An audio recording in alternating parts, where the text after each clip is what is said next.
58 is supposedly a 3-dot problem in difficulty, but it's not that hard, and it's really almost the same problem as 54 that I just did.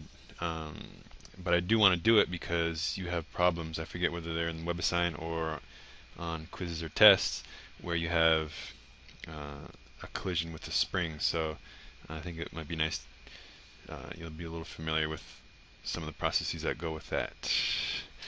But anyway, it's literally conservation of momentum because it's a collision, and then conservation of energy because kinetic turning into spring potential. The situation is you got a block, mass 1 going this way, hitting block 2, which is connected to a spring. So there's a collision. They stick together, so it's an inelastic collision. And then they go until the spring is fully compressed and it stops. So that should be a big siren, a big clue, big light bulb for you that conservation energy is needed. Mass 1 is 2 kilograms. Mass 2 is 1 kilogram.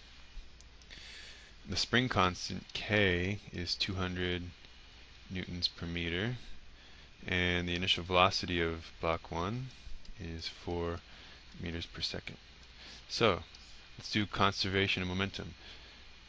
M1, V1 initial plus, and I've done enough of these problems, I don't need to write the full equation. The initial momentum of mass 2 is 0 because it's at rest, so I'm just going to skip a step. You should get that by now. They stick together, yeah. M1 plus M2 times V1 2 final.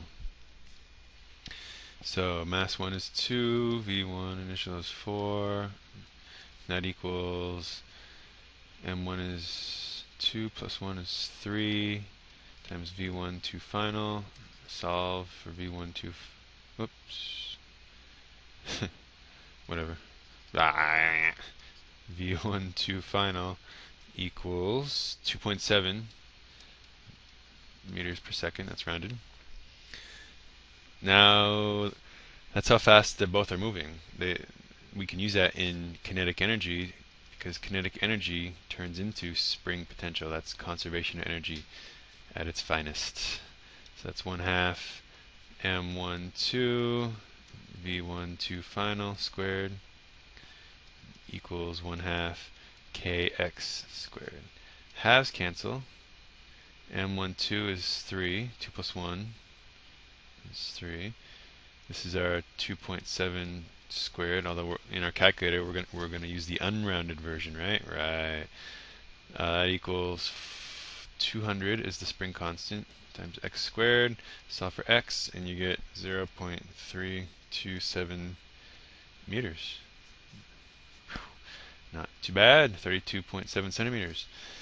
So collision, inelastic, conservation of momentum, where the masses stick together here, and then that gives us a final velocity which allows us to do conservation of energy because the kinetic energy of the two blocks turns into the spring potential energy in the spring.